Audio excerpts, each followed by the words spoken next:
Well, I think on that note, let's transition over and get going here.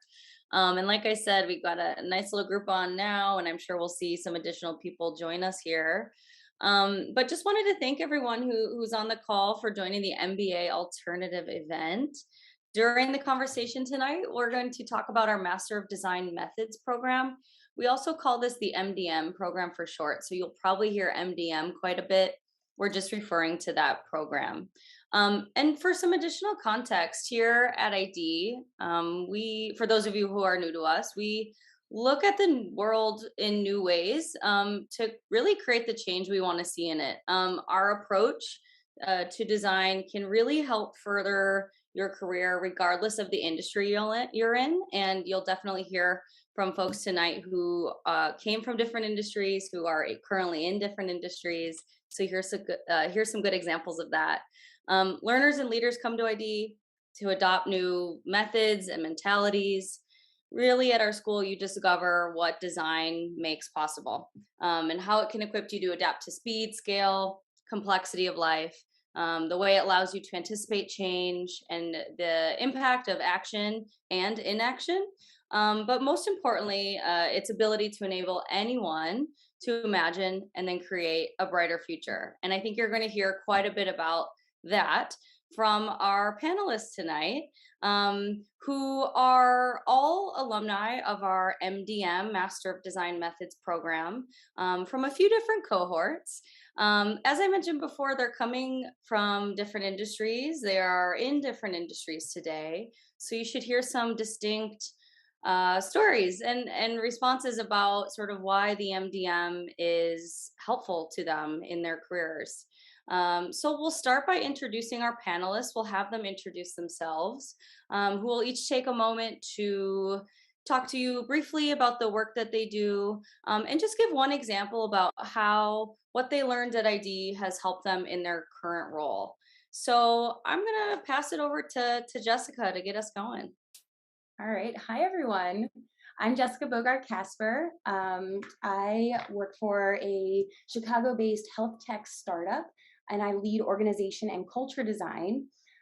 This was actually a title I had never heard prior to receiving the title, but I think that's actually a kind of a outcome of ID, because my boss is also an ID alumni, who is approaching our people team, who he runs our people team, with the perspective of everything that we learn here at ID. So when I think about what, like, one specific thing that I learned at ID that I apply in my job, it's hard to say, because I think the whole construct of my function is kind of an outcome of what we learn in ID, which is how to use methodologies and principles and different research practices and facilitation methods and things like that to apply to whoever it is you're designing for. And for me, I'm designing for our employees and looking at how do we design the best end-to-end employee experience and make sure that people are thriving and successful and having the best, most fulfilling time they can and doing the most fulfilling work they can at our company. So I can't really put a finger on like one thing, because every day I'm kind of using many things. But if I were to lean into one, I'd say the research practices that I learned, particularly in Mark Michelli's class, and throughout, because it's woven throughout so much of the curriculum, is definitely a big part of the work I do every day. All right, thanks, Jess. Stephen, let's pop over to you. Yeah, sure. Thank you. My name is Stephen White. Happy to be here. Founder of Seven Studio from the MDM class of 2017. I'm actually involved in two entrepreneurial companies as a founder, and been able to apply human-centered design to try to bring more empathy to certain industries. I'm working in construction technology with Java Technologies, and we're helping construction workers to be more safe and have software that actually is more human and empathetic to what they do as opposed to what they have now. I'm actually I do training and consulting with the US military and design sprints with companies all around the world. I think one thing that I've taken from ID is really, it gave me the foundation to be a strong facilitator, which in today's world is a strong leader, because you need to be able to stand up in front of a room and orchestrate people to do things. And I think ID with the facilitation really helped with that. I want to tell a quick story about a quote that I still use today that I learned from Carlos Teixeira. And it was in before in the green room, we couldn't remember the exact name of the class, but it was the knowledge broker class. It was like like how to get knowledge from your organization and the subject matter experts. And Carlos told us, he said, when you're trying to manage subject matter experts and get as much information in a human-centered way, he said, avoid discussion at all costs, right? He said to manage those discussions, right? Because if you just have free for, I see you laughing, Yang, you remember, right? So I have the attitude of a facilitator that we're going in with a structured facilitator way, but you have to have the confidence to lead people and facilitate. So ID was key in helping me to get that facilitation, those facilitation chops.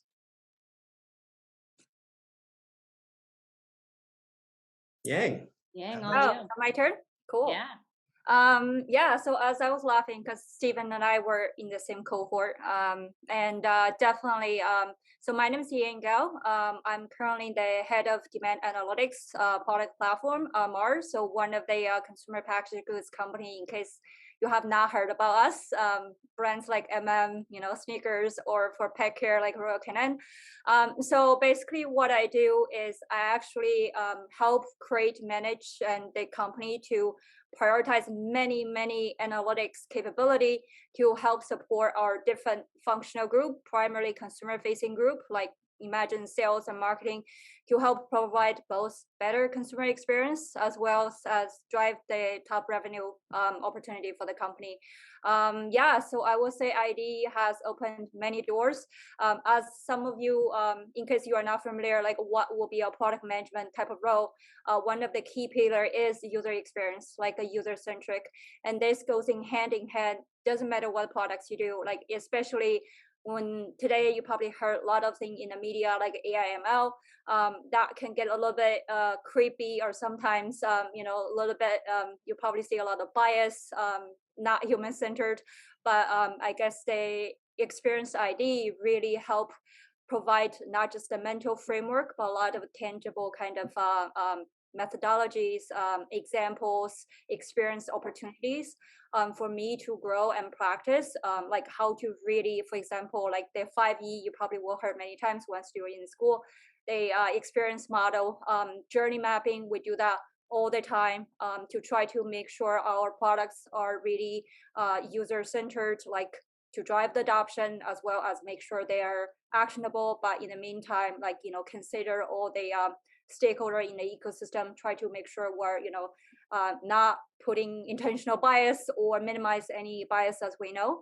Yeah, so I would say not just the learning I have, of course, a great people network that you get ID, like grow as a group, right? And then after you graduate, you keep that contact. So it's been fantastic. And yeah, happy to answer any more questions. Great. Thank you all. And I suppose I didn't introduce myself. So my name is Krista. I lead student enrollment here at ID. So I think Yang and Stephen were here before I was, but Jessica, I remember the first phone call with her, and now she's an alum, host here at our events, which is pretty cool. So I say that to remind you all on the call, if this is interesting to you and you want to learn more after today, let's definitely connect. I'll make sure I get my email in the chat. So first question. So wanted to talk up front kind of, all about the name of the event here, the MBA alternative. And I know in my role when talking to lots and lots of prospective students, this comes up very frequently. I was just talking to someone a couple days ago where they were sharing, originally they started their search looking for an MBA because that felt like the obvious or just the known kind of next step. And they shared that it didn't quite feel right. And eventually with, some additional digging, they found our program. And I hear this all the time. So I'd be curious, from you three to hear, did you consider an MBA? Did you think of the MDM as an alternative to doing an MBA? And do you feel you made kind of the right decision in joining the MDM? And Stephen, let's go over to you first. I think I remember you telling us a few weeks ago that you did consider that. So I'd love to hear more. Yeah, thanks. And it kind of happened, Krista, kind of just like you said. Maybe there's some weird Harry Potter magic going on at ID. But I was actually accepted to the Kellogg program, executive program, and I was really excited. This was back in 2015, and I was at a block party and I was talking to this dude, having a beer or something. I said, "Yeah, I'm going to Kellogg. I'm really interested in, how to usher in, new technologies and change, and I was talking very futuristic and very designy. And he said, "You know what? You should think about Institute of Design." And I had never heard of Institute of Design or kind of the design path. I was in branding and marketing, so working in design for communications and other things. And so I ended up going to interview at ID. But the gentleman that told me that was a gentleman by the name of Ruben Ocampo. Some of you may know him. He's taught at ID and other things. Jessica, I see you nodding your head. So Yeah. I went to ID, and here's the pitch that got me. Hugh Music was the associate dean at the time. Ashley Kasper was there. And when I talked to them, they said, "You know what, when you go for an MBA, it's really designed to reinforce the current business model, the way the current businesses operate mostly in the West on a short-term product life cycle. And Yang, you know this from working in product marketing, right? But there's not a lot of innovation that's happening, right? Because that is going to throw in some variability. So they don't take a lot of risks. They're based on current business stuff is based on the next quarter. So when you get an MBA, you learn how to do small incremental innovation that really doesn't dig as deep. And ID and the approach we do, it allows us to unlock more value by digging a little bit deeper into the human-centered aspect. So once I heard that and saw that, that's what kind of really drew me to ID, because it was more nimble, it was more innovative, and I felt like having an MBA was kind of be a lot of the much older stuff. And this was before COVID. This argument now, after COVID, is even more important. In a more chaotic world, we need more human-centered design. We need more people thinking about ethics. We need more people having these kind of development cycles rather than the typical ones. I'm going to kick it to Yang, because I know you might have even a different view based on what you're doing in product development. What do you think about that as far as what drew you? Yeah, I guess I will catch the ball here. Yeah, so actually, you're completely on point. I actually came from innovation background. So MBA was actually offered to me. So I have tuition, like full sponsorship to go to Booth. But as probably some of you know, like that's one of actually the most prestigious MBA program here, but they're very focused on academic. So back then, I know the gap, at least our company has, and at least my like kind of design trainer, are the user-centered like inspiration or the methodology. How do we actually go about it? A lot of MBA are offer like strategic, yeah, nothing like MDM doesn't offer the strategic planning or thinking, but MDM is talk about a lot of, for example, how do you start business by the economics planning, financial, and focus on that rather than the user research part. So, and then I already seeing with my job experience, like that is actually an absolute gap. A lot of innovation are either technology push or just like top down kind of market size, like as if you're in startup, like the TAM, right, total addressable market, but exactly how to go about it, that feels very ambiguous and lack of a systematic approach. So I was actually know from day one I wasn't gonna go to MBA. It's not gonna offer what I need, and then luckily I had some previous colleague, I think it was two of them actually went to ID first, but I was actually considering between Stanford B School versus ID. And then I compared the content, like, ID, I'm very efficient person. So I want to know something very systematic rather than just focus on one aspect of product design, but how can we do the design research or design thinking, if you saw that a lot in the medium, like much more efficiently at scale. And then as repeatable, right? So I think ID offer a lot of the methods that's more tangible, systematic. So I didn't think it was like, compromise attitude. So it was a pretty easy decision, more or less, ID also offered the part-time option.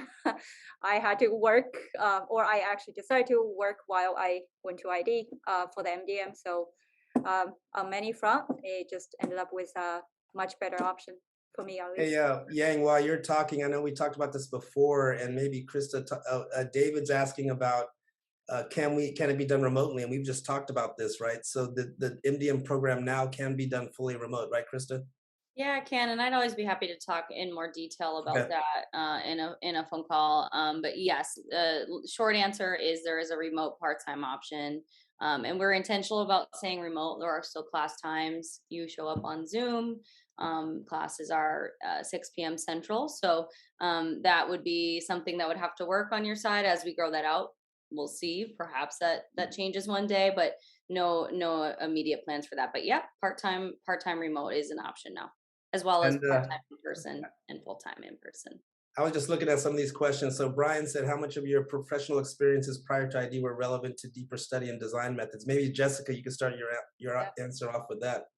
Yeah, and I was just going to add on to that. Perhaps you can even talk a little broader, I think, for yourself, but even your cohorts. I think between you three, you come from different backgrounds. You're in different, career paths or industries now. So maybe we can even, zoom out just a tiny bit and talk about yourself and your cohort a bit. Well, yeah. So I'll try to merge the two questions there. Prior to ID, I don't think I read Sprint, Jake Knapp's book, and I was like, wow, this is amazing, but I had nowhere to practice it. And I was kind of trying stuff with no education around it. So I think really all of the proper design methods I learned were learned at ID. And that maybe it was different for Stephen and Yang. Maybe you have different experiences there. And then talking about my cohort, so I was full-time. I was a full-time MDM, which meant I went in and I was there with the MDes students as well. So I kind of considered kind of the mix of MDes foundations and MDMs part of my cohort because we all were in classes a lot together. I'd say just focusing on the MDMs, very diverse group. We had people from all over the world, different stages of your career, very different backgrounds. We had people a little bit more senior. Most people are at a sort of a mid-tier, but we definitely had a great range in there. So it was a great opportunity to learn from each other. Particularly, I think something that's interesting with ID is just the deep cultural diversity. So you get a lot of perspectives of individuals who come from different business backgrounds or different problem spaces, different cultural backgrounds. And what's also great for anyone who does come into the studio space and is on site is the studio space and being there and working through ideas together and that collaborative spirit that I've never even in my professional, and we're very collaborative in our work, but there's some really special energy that ID brings, and the people they bring together are, I think, top tier, and it's just a very fun dynamic you get to have together. And if I could just add on to that, my side of the professional prior to ID, right? So I came from branding and marketing. So I was working with artists, I was doing ad campaigns, I did the Mayhem campaign at Allstate. And we were all, we did a lot of research and things, but it was more for marketing purposes. But you begin to see that when you zoom out, I like Krista's term, when you zoom out, design methods where do they come from? They come from a variety of areas, right? So a lot comes from anthropology, some comes from engineering practices. So you might not be as far away from design as you think because design comes from so many different places. So I think most people that in a diverse cohort have something about their work or their background that kind of plugged them into design, and then you just kind of build from there. So I'm kind of reading maybe more into your question, but don't feel like you have to have some kind of prior, design expertise or anything, because it's really more about fundamental new things that you can learn that's going to build on what you already have. I see Yang smile. You want to say something, Yang? Oh, Anything I else? was like, I already covered that part per previous Yeah. question. I have zero. Well, by traditional designer standards, I have zero, which exactly reason I want to go learn from both the program as well as the other cohort. And we happen to actually have a brilliant designer, Steven, in our cohort, right? Like he helped Yes. a lot of I guess concept to like actual reality. Yeah, but definitely. Great. Right. So So yeah, you're talking about one of our Travis probably, but a graphic designer, right? But I've seen a lot of Yeah. graphic designers that have been able to kind of up their game. Now, not everyone does that. Some of you may not want to do that. I know some people that want to kind of stay in their lane, but for me, the design path is really a path to leadership. Because you're going to be expected to take leadership roles just because of who you are and what you know. So I would say if that's something you want to do, that's open to you. But a lot of people, that may not be the path as well. So you know you have to. There's a lot of different ways to get to what you want to do.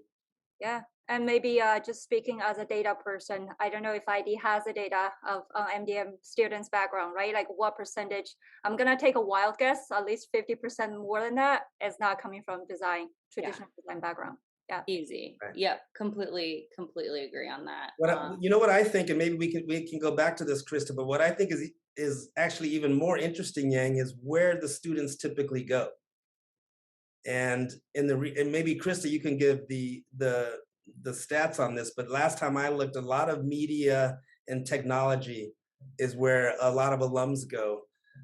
And I actually think we should be pushing to go into different fields. I think there should be more entrepreneurship and more designers going into more diverse fields, and maybe not tied down by some of the traditions that we get bogged down in the culture.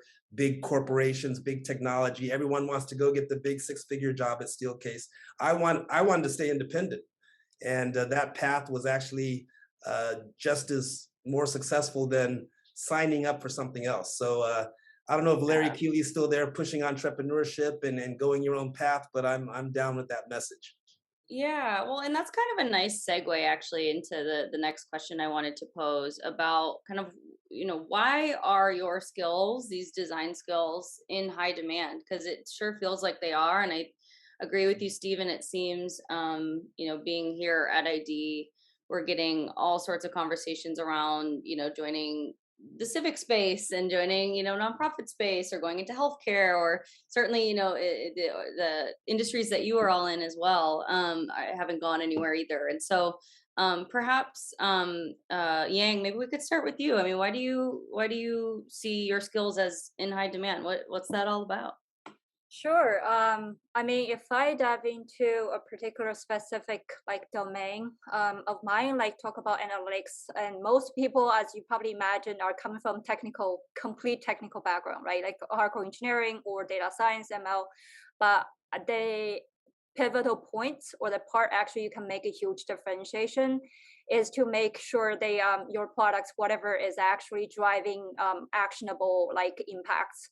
And by that, like literally how to get actually any analytics insights actionable is you need to understand the user experience and their journey, how to best fit your product or whatever data or insights to the point to enable their day-to-day work.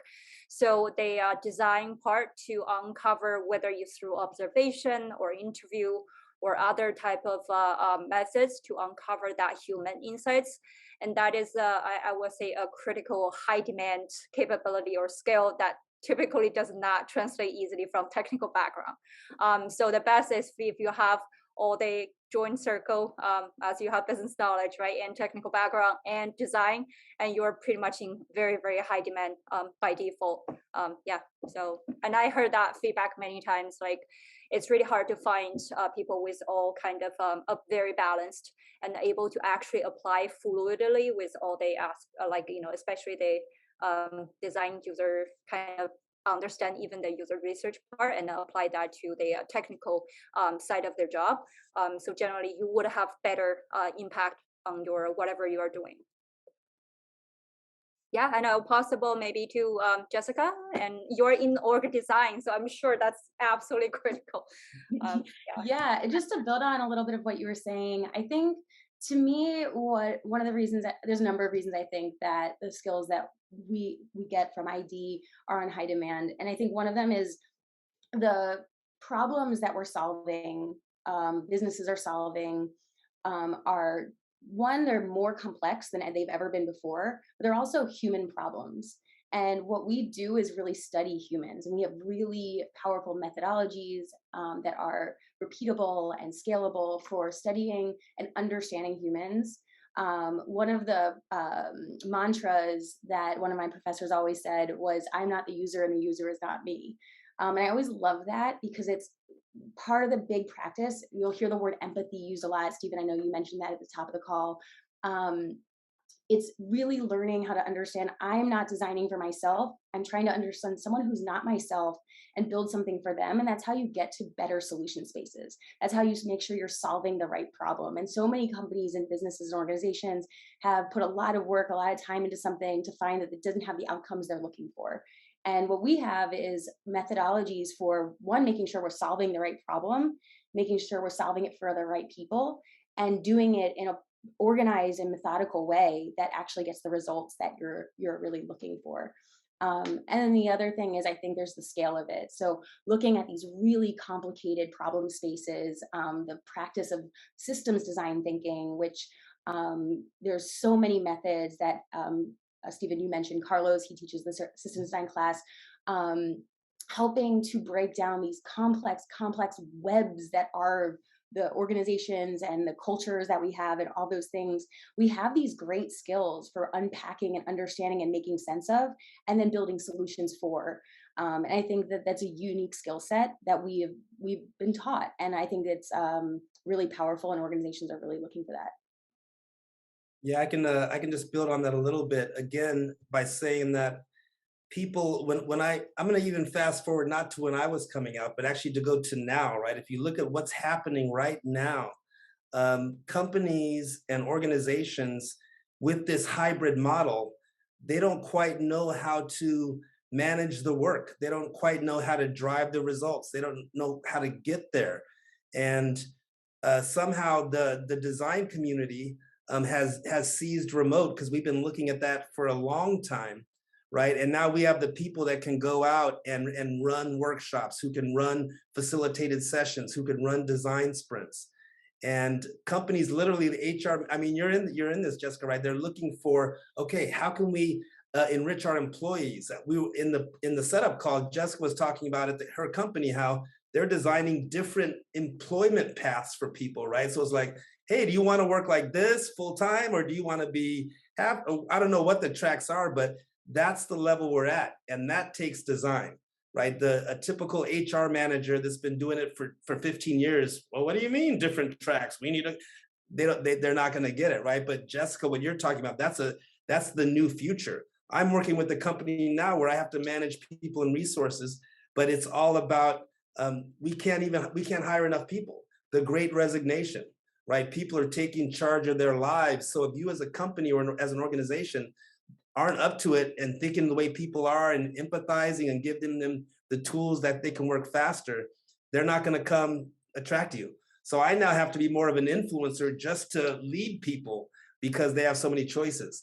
And again, it takes human-centered designers to kind of understand that and flow with it. I'd love to expand on the example you just highlighted. I'm kind of excited to talk about it because I just launched it last week with my company. Right. I'm really pleased with it. So I joined my company Kalderos in June 2020. So the company already was remote. And throughout, we've just conducted a lot of research, just checking in, how are people doing? What do you need to be successful? Rolling out small interventions. And there's always been talk of like, what's return to work or return to office look like? And through all of our research, the biggest thing we continue to hear is flexibility. I want to continue having the flexibility. And we also have a principle that we think when we think about our employees, which is they're all grown-ups. They are responsible, very intelligent, hire smart grown-ups who we don't need to look at you over your shoulder and know that you're working. We know you're working. We know you're going to get your work done. So we did a bunch of secondary research, benchmarking, and looking at a number of things, and internal research, and decided on this process, what we're calling working modes, and rolling out 4 different working modes, giving people the option from full remote to in office to different flex models with different benefits to support them, financial benefits to help them be successful. And now we're rolling this out as a 3-month pilot because everything's an experiment. We're learning and iterating and collaborating with our employees every step of the way. And back to Krista, your first original question, like all of that I learned to do at ID. Like that whole process, that whole methodology was learned from ID. And I think when we get our survey results and people are like, I love this, this is awesome. Like that's, to your point, Stephen, that's how we have retention during the Great Resignation. That's what we're going for. Is I think you got a couple of job resumes in the chat here. Some people want to apply. We're hiring. But I just want to make a point. I want to make a point though. This is new. Like this would have never happened 2 years ago, right? This is a whole new frontier for creative thinkers to respond to real challenges, and designers, we're ready for that. Yeah, Pep talk, rah rah. I love it. I love it. Well, and Jess, thanks for the example. And I see this great question from Kristen here in the chat. And she's wondering if you could describe examples of the kinds of projects students do. So maybe you can choose your favorite. Also, does she have to have a particular industry or interest area in mind before joining? So let's see, Yang, let's start with you. Sure. Actually, I'm not trying to be too technical here, but I will throw an interesting concept. So in computer science, a lot of time we're operating in this kind of a mental framework as explore versus exploit, right? So explore means you may not actually understand what you want to learn. So you try to different direction. And then I want to provoke that as a way how you might think potential projects you want to do, right? Are you trying to learn differently and try to, find your interest or your passion, or versus exploit which means maybe there's a certain direction you really want to go and you want to build further and develop further on that. So I will say my ID experience is probably 90% on certain exploit. I actually went into not just, of course, knowing there's a gap on, user research kind of methodology, but also focus on certain domain. I was very interested, passionate about sustainability and more so actionable sustainability. So actually, I also had a startup doing ID when I, did all the courses. So I try to put that mentality always on the back of my mind whenever I select projects. So like, for example, you have user observe user, so maybe tie that back to in case you have a strong passion, and you can always tie whatever the methods or projects or the aspect that you're trying to learn, and try to actually kind of, I would say, consolidate them into a certain domain that you are interested, or maybe at your work if you're having to do part-time, right? And especially for some people that are trying to find justification for their employer to pay that sponsorship, so you can actually try to apply a lot of the projects to your work. So I think that this is actually, for one reason, you can probably learn much more in depth, because if you pick certain topic or vertical and you can piece all the information together, and they're almost like all the small modules, and eventually you can build a big house afterwards, because everything will eventually connect it together. It'll be easier for you to think, okay, why did I take this class afterwards? Because this is the part I'm still missing. And after this class, maybe the output can become input for another class. Yeah, so that's my personal experience, and I can share that. Yeah. And I will pass to, oh yeah, go ahead. Go ahead. It's very freestyle. I love that metaphor of building a house. I think that's so accurate. I think that a lot of students, there's some students at ID who come in and are like, I want to go into the civic space. I want to do this. I'm really passionate about this. I'd say most are like overwhelmed with information intake and are kind of a little bit, I don't know where I want to go. This is interesting. This is interesting. This is interesting. And I think it starts to come together later, but I think you start to look at like what kinds of opportunities are out there and what really maps to your interests. And to your point, Yang, of, what in my classes did really stood out to me. And like, for instance, I didn't target going into a health tech startup. It kind of, I think, found me in a certain way. And I think that you might find that with a lot of students at ID. Yeah, if I could just jump in and maybe just go a little bit of a different direction and playing off of what Jessica was saying, because I saw someone in the chats, the question about what tracks and those kind of things. One thing I'd like to encourage you, and this is why I love the title, attracted me, the MBA alternative. One thing that you have open to you doing a design degree it's not just about professional achievement. Design is about the creativity of the human mind, right? The models that we teach actually shows we go into the imagination to create mental models of what we see. We go into the future abstract, right? To prototype what could be before we bring it back into the practical world. And one thing that one criticism I did have at ID when I was there, I thought maybe design programs were trying to be too much like the MBA programs to compete for a financial blah, blah, blah. But really what I was able to tap into is how to use design for my own creative and personal pursuits. So just don't go to ID and say, oh, it's going to help me get another job and just get on a car and just go get a different job. You can actually use it to supercharge what you're doing. I am also working in different artistic pursuits. So I'm a musician. I'm into comedy. I did 10 open mics before the pandemic. I've written a graphic novel called Ancient Futures. It looks like Ashley, thank you for dropping that in the chat. I've written a graphic novel doing this, but using design methods, right? Design changes, it puts you in an innovative mindset. Just doing yes and. You could tell yourself, you know what, tomorrow I'm gonna just have a yes and mindset because I want to have an appreciative inquiry and be open-minded. That changes your mindset. You don't learn that in an MBA course. Abstraction laddering.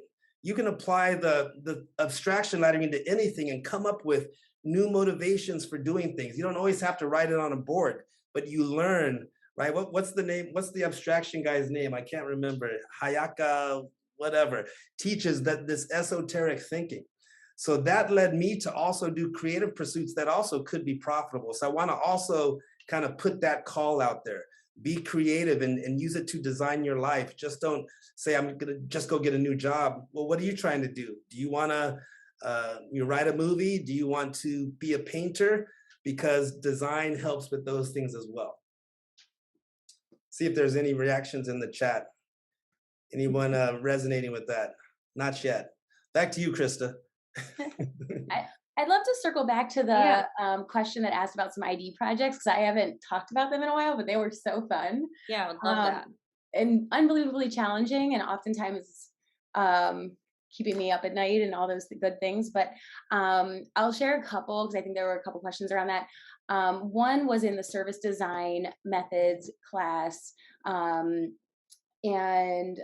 So we worked with some of the workshop classes. You work with actual clients. And so we got to work with the Cook County Assessor's Office. And the ask was kind of really broad and vague, and it was help redesign their service model. And we did a lot of on-site research and all that good stuff. We identified a number of different problem spaces, and the class broke into a number of different groups. And so the first half of the class was pre-COVID. And then the second half of the class was COVID. So we went full remote. And so we were trying to, we identified like most of the people who come onto their site are more elderly individuals. And so we said, this is super high risk time. People have to come in. So we looked at what if they were to have introduce a booking model, what would that look like? And so we built a service design blueprint and designed what an online process would look like for booking appointments, which they had never even considered doing. This was a huge idea to them. But like, how do you educate people? So what kind of communication and signage needs to be developed? And how do you make sure you set up the staff to be successful? And where do people stand? So designing that full service model for a safety first in the heart of what was the early stage of COVID, and help people safely come into their offices. It was a huge, really interesting project. We were pivoting on the fly because COVID obviously was not something we had planned for in the beginning of the project. And we delivered something that I believe they actually implemented some of it. We even like researched vendors for them and all that good stuff. So it was a really fun and interesting project that drove real impact with real customers or real clients. Yang, Stephen, I did can you follow have up. one specific question? Yeah. Yeah. I would definitely add a very interesting, and actually it's a final project, so it wrapped up very nicely for as a depart for graduation. It was actually a service design. So we partner with, I believe the name is Kresge Foundation.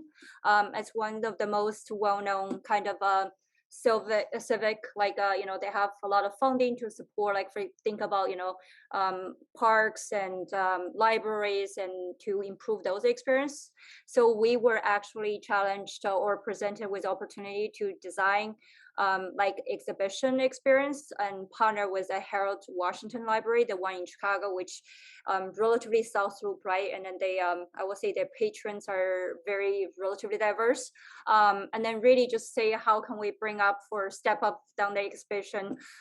We were actually not just delivered, they asked. We were actually invited back by the Kresge Foundation for a national, I believe was a national library conference to present our findings. So basically the idea is we're trying to leverage like social currency. Like if you recall how Hamilton, the Broadway show was a complete hit, right? They used a lot of the pop culture elements to try to educate the new generation with a lot of fun, engaging kind of like in a fun, engaging kind of way of delivery. And we kind of leveraged that, but rather than using, of course, Hamilton, we brought up the most iconic Chicago artist, Chance. And in terms of popularity, we actually had like guard, I believe, came to us to make sure like people doesn't actually pull away our boards because they're so Chance is so popular. But it was a hypothetical case, right? But the outcome from our prototype or our exhibition session was a pretty, I would say, success in terms of the popularity or how well it was received by all age groups and all kind of I guess ethnic backgrounds of folks that goes to the library. And then really I think that project itself helped us really understand like how to probably best think about and take a really not just the user center but like the system thinking and be really mindful about like public service, how you actually approach those type of challenge, and then really be responsible, like we're all part of that solutions, whether directly at your job or you do as a volunteering, or maybe you have a startup in that space. I think someone mentioned, right, the civic type of design, and it's very good, and an idea have those opportunities. So it's not just, you're not just doing corporate like type of projects. No, you can do whatever you want to do for your own startup or the area that you're passionate or focus on certain civic or health or whatever. You have the option and you have the rights to do so. So just make it very intentional, and speak with a professor, and fight with your cohort to stir into the direction that you want to pursue, and then translate that into your projects, I guess. So, and back to Stephen next. All right, I think I want to check in with Krista because I know the time is ticking. Yeah, wow, time is absolutely flying by. So I actually want to wrap it up before we get to Q&A, which I know we've been kind of answering throughout, but we do want to make sure we're getting to as many as we can. I do have one kind of fun, I find it to be a fun question to pose to all three of you, and that's whether you consider yourself a designer. And if you've got explanation around it, certainly we would love to hear that. I'll take that one first. We'll pass it to you. I know this one is controversial, but yes, I am a designer. I follow Herb Simon's philosophy. Everyone who seeks to change things from one state into a preferred state is a designer. I like that. Yang, what about you? I think we all are life designers because we were never gonna be the same. Hopefully not, at least biologically. Like as Stephen said, if you're changing some aspect with with a very intentional approach, you are. Whether doesn't matter which field you are in, or how early you are in your career, or we're all still students. Yeah, I'll pass to Jessica. Yeah, I agree. I consider myself a designer. I will say my definition as a designer has evolved through my career. So when I started, I was a visual communications graphic designer. And now it's less visual. Other people handle that more now in my company, but it's more designing to, Stephen, I love that quote you just shared, to trying to create a more preferred state, changing one thing into another, or creating something completely new and designing that thing. Great. Thank you all. That's I want to ask that to everyone now. I think that's a great question. So I wanted to dive in. We've got a couple questions here in the Q&A. We are going to try to end right here at 7. So we do have about 11 minutes. There was one up in the chat that I don't want to miss, and it was about, I think it's from Miho, talking about kind of work, study, life balance. So obviously that might look a little bit different if you're in part-time versus a full-time program. You know, often if people are doing the part-time program, that means they're working full-time. So, you know, double duty there. But perhaps, you know, one or two of you could just sort of briefly touch on what that looked like for you. Maybe Jessica, you want to go first since you have the most recent experience? So I feel like I don't have the best example because I did full time. And I did that because I really wanted to fully immerse myself. So I intentionally didn't create a balance, and I just wanted to do full school. Because it's a short amount of time and I really wanted to dive in. But I will say, and I talked about this a little bit earlier, but the community, I think the people you meet at ID are an unbelievable community. So that does give you this incredible balance, and the interactions, the collaboration, all of those things. It's different. Obviously, like if you're someone who maybe has a family, people just balance differently. I've seen it done always. If I could piggyback on that, I would say that when I joined ID and I was getting out, Ruben Ocampo, he said, and he'd been in business, you know, consulting and running a Conic group for 10 years since ID. He said, all my business, all my it comes from my ID network. Like that just propelled him. And I will say the same thing. I'm still working on things that were because of my ID network. So that's a great testament of, you know, to the network of ID. But what was the final question? I kind of got off what was it, Jessica? Work-life balance. How? Oh yeah. So when I did the program, I was in the weekend program. So it was every other weekend, and it was same. You know, we had the classes all day Friday, all day Saturday, and then our groups would meet and things. But when you're in those situations, everyone's collaborative. They're working with each other, so you can always make it work. But yeah, you definitely, if you have cover from work and support and all that, that's definitely going to help. So try to do that as you set this up, support from your family, all that kind of stuff. Yang. Yeah, totally. And I will build upon Stephen's. So maybe I would say personal experience wise, I probably wouldn't have the best example for balance. I was doing, you know, full-time MBA and actually startup. So 3 things, but try to consolidate. But I guess one advice I probably can share is really try to prioritize. So I think very likely you will end up with a pretty competing priority situation. Just make sure you communicate that right with your cohorts, with your work, and try to, you know, set up expectations with whether it be life, your family, other one. Do not hesitate to ask for help, and then really, you know, you will go through this. Yeah. So yeah, and I think kind of there's certainly benefits to both, and totally get not everyone can come full-time either. I think benefit of part-time is certainly you get to go kind of try things in real time, bring it back to work and see what sticks. And yeah, Krista, I wanted to say that I absolutely did that, and that's a great way to kind of integrate it. I would go to a class on the weekend, and then during the week I'd say, oh, let me try this new method, and I'll do something, and my boss would be like, whoa, what was that? Well, it's something I learned in school.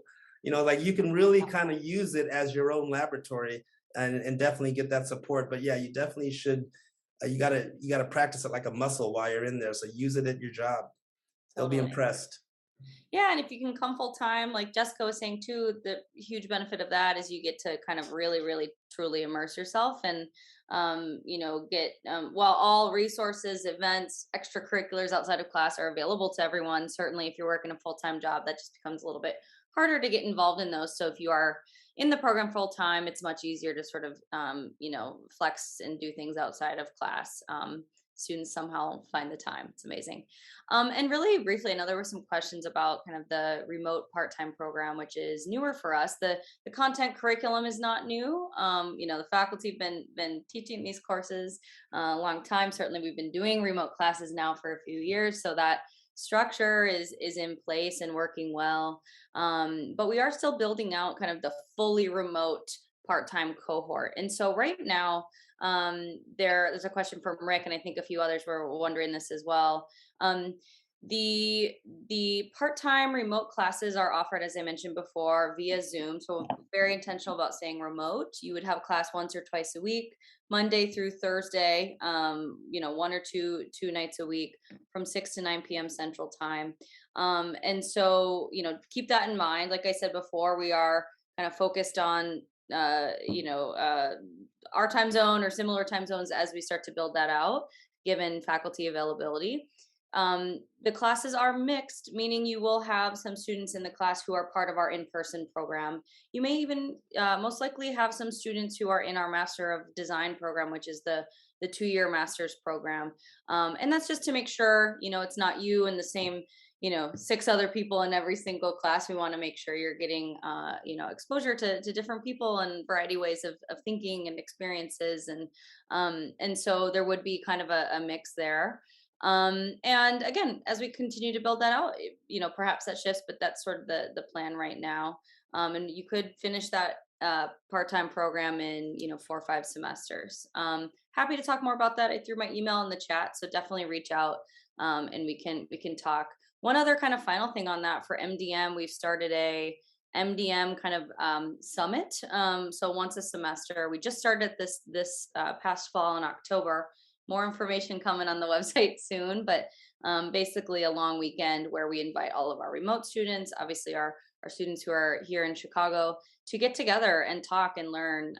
This past semester, there was several different kind of seminars and chats with alum, interesting people, experts in the field. And there was also sort of a case study. So, our students got to collaborate, perhaps with those they hadn't met in person yet, and kind of worked on this project over the course of a couple days and presented it.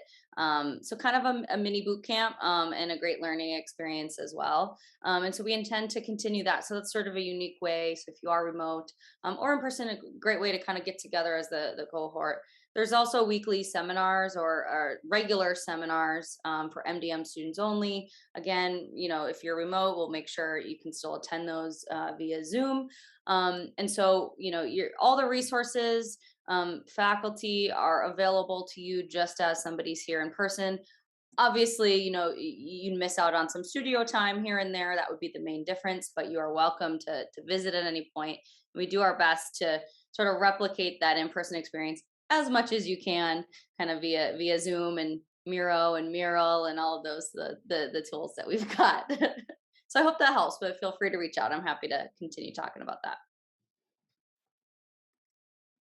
Great. Well, I'm looking at Q&A here.